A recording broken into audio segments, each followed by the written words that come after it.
नारायण नारायण। प्रिय भक्तों, मेरे YouTube चैनल हिंदू भक्ति में आपका स्वागत है। आज मैं आपको कार्तिक मास महात्म्य कथा अध्याय 35 सुनाने जा रही हूँ, जो इस प्रकार है। अनुपम कथा कार्तिक होती है संपन्न, इसको पढ़ने से श्रीहरि होते हैं प्रसन्न। इतनी कथा सुनकर सभी ऋषि सूत जी से बोले, हे सूत जी, अब आप हमें तुलसी विवाह की विधि बताइए। सूत जी बोले, कार्तिक शुक्ला नवमी को द्वापर युग का आरंभ हुआ है, अतः ये तिथि दान और उपवास में क्रमशः पूर्वाह्नव्यापिनी तथा पराह्नव्यापिनी हो तो ग्राह्य है। इस तिथि को नवमी से एकादशी तक मनुष्य शास्त्रोक्त विधि से तुलसी के विवाह का उत्सव करे तो उसे कन्यादान का फल प्राप्त होता है। पूर्व काल में कनक की पुत्री किशोरी ने एकादशी तिथि में संध्या के समय तुलसी की वैवाहिक विधि संपन्न की। इससे वह किशोरी वैधव्य दोष से मुक्त हो गई। अब मैं उसकी विधि बतलाता हूँ। 1 तोला सुवर्ण की भगवान विष्णु की सुंदर प्रतिमा तैयार कराए, अथवा अपनी शक्ति के अनुसार आधे या चौथाई तोले की ही प्रतिमा बनवा ले। फिर तुलसी और भगवान विष्णु की प्रतिमा में प्राण प्रतिष्ठा करके षोडशोपचार से पूजा करें। पहले देश काल का स्मरण करके गणेश पूजन करें, फिर पुण्यवाचन कराकर नांदी श्राद्ध करें। तत्पश्चात वेद मंत्रों के उच्चारण और बाजे आदि की ध्वनि के साथ भगवान विष्णु की प्रतिमा को तुलसी जी के निकट लाकर रखें।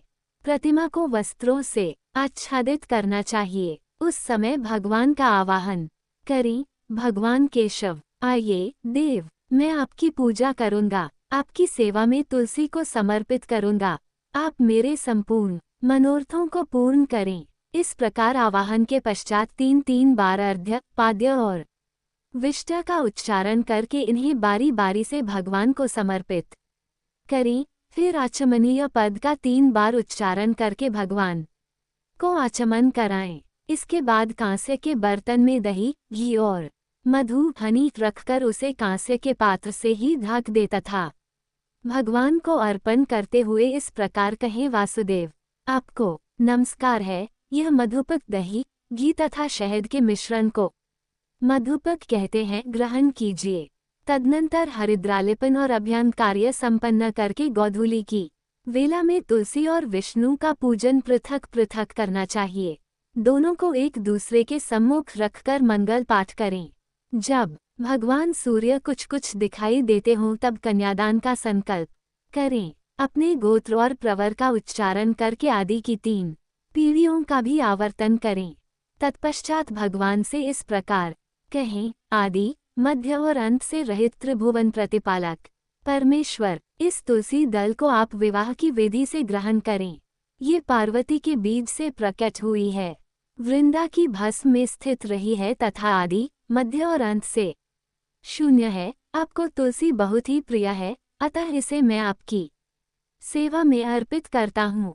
मैंने जल के घड़ों से सींचकर और अन्य प्रकार की सेवाएं करके अपनी पुत्री की भांति इसे पाला पोसा और बढ़ाया है। आपकी प्रिया तुलसी मैं आपको दे रहा हूँ, प्रभु आप इसे ग्रहण करें। इस प्रकार तुलसी का दान करके फिर उन दोनों अर्थात तुलसी और भगवान विष्णु की पूजा करें, विवाह का उत्सव मनाएं। सुबह होने पर पुनः तुलसी और विष्णु जी का पूजन करें। अग्नि की स्थापना करके उसमें द्वादशाक्षर मंत्र से खीर, घी, मधु और तिल मिश्रित हवनीय द्रव्य की 108 आहुति दे। फिर स्विष्टिकृत होमक करके पूर्णाहुति दें। आचार्य की पूजा करके होम की शेष विधि पूरी करें।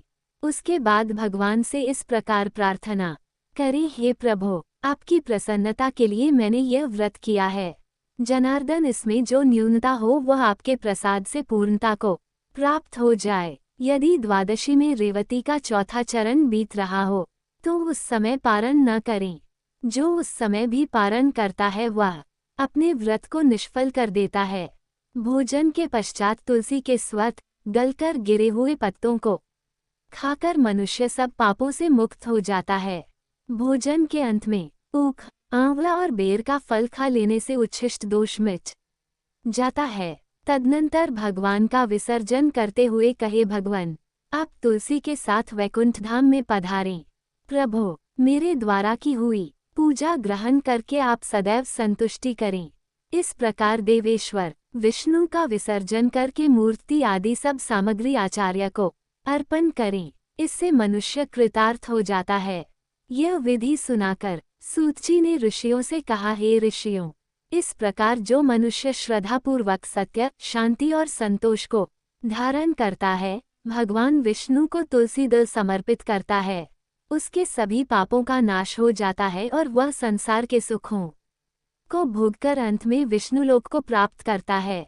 हे ऋषिवरों, ये कार्तिक महात्म्य सब रोगों और संपूर्ण पापों का नाश करने वाला है। जो मनुष्य इस महात्म्य को भक्तिपूर्वक पढ़ता है और जो सुनकर धारण करता है, वह सब पापों से मुक्त हो भगवान विष्णु के लोक में जाता है। जिसकी बुद्धि खोटी हो तथा जो श्रद्धा से हीन हो, किसी भी मनुष्य को यह महात्म्य नहीं सुनाना चाहिए। इति श्री कार्तिक मास महात्म्य क्षेमनकरी 35वां अध्याय समाप्त। हमें उम्मीद है हमारे द्वारा दी गई जानकारी आपको पसंद आई होगी। अगर आपको ये जानकारी पसंद आई है तो चैनल को सब्सक्राइब, लाइक और शेयर जरूर करें। ऐसे ही व्रत कथा जानकारी के लिए जुड़े रहे मेरे YouTube चैनल हिंदू भक्ति के साथ।